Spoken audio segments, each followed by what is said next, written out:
Tahukah kamu, ada satu tipe pelatih yang bukan hanya mengubah cara bermain, tetapi mengubah mental satu negara. Dan menariknya, Shin Tae-yong dan John Herdman punya banyak kesamaan yang jarang sekali disadari orang. Ini bukan sekadar soal taktik, bukan hanya soal strategi. Ini tentang cara membangun sebuah tim nasional. Dari nol, mentalitas lebih penting dari nama besar. Shin Tae-yong datang ke Indonesia tanpa janji-janji besar. Ia tidak membawa kata-kata manis. Ia hanya membawa satu hal: disiplin dan mental bertarung.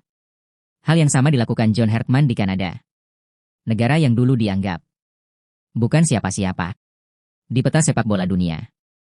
Namun perlahan, Kanada berubah menjadi tim yang akhirnya tampil di Piala Dunia. Keduanya percaya pada satu prinsip sederhana, namun sangat kuat. Nama besar tidak memenangkan pertandingan. Mentalitaslah yang melakukannya. Percaya pada pemain yang diremehkan. Shin Tae-yong tidak takut menurunkan pemain muda. Bahkan pemain yang sebelumnya jarang dilirik dan sering diremehkan.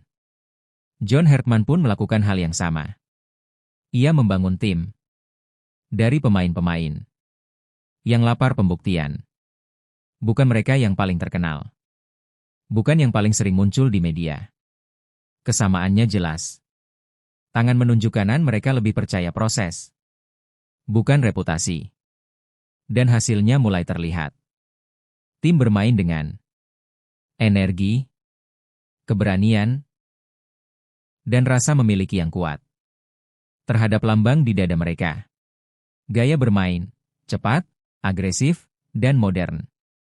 Baik Shin Tae-yong maupun John Herdman tidak menyukai permainan yang lambat dan pasif.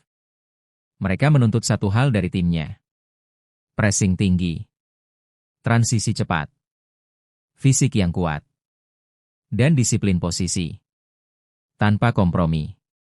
Ini mungkin bukan gaya bermain yang selalu terlihat indah. Namun satu hal pasti, ini efektif. Dan gaya seperti inilah yang paling cocok untuk tim-tim yang sedang berkembang, termasuk Timnas Indonesia. Pelatih sebagai pemimpin, bukan bos. Yang paling terasa dari sosok Shin Tae-yong adalah caranya memimpin. Tegas, keras, namun tetap peduli. John Herdman dikenal dengan pendekatan yang sama. Ia bukan sekadar pelatih yang berdiri di pinggir lapangan. Ia adalah pemimpin yang membuat pemainnya percaya pada diri mereka sendiri. Mereka tidak menciptakan ketakutan. Mereka menciptakan keyakinan. Emosional, call to action. Kesamaan Shin Tae-yong dan John Herdman mengajarkan satu hal penting. Tangan menunjuk kanan tim nasional tidak membutuhkan pelatih yang banyak bicara. Tim nasional membutuhkan pelatih yang mampu membangun mental. Sekarang pertanyaannya, menurut kamu, apakah tipe pelatih seperti inilah yang paling dibutuhkan oleh Timnas Indonesia? Tulis pendapatmu di kolom komentar. Dan jangan lupa subscribe, karena perjalanan Timnas Indonesia baru saja dimulai.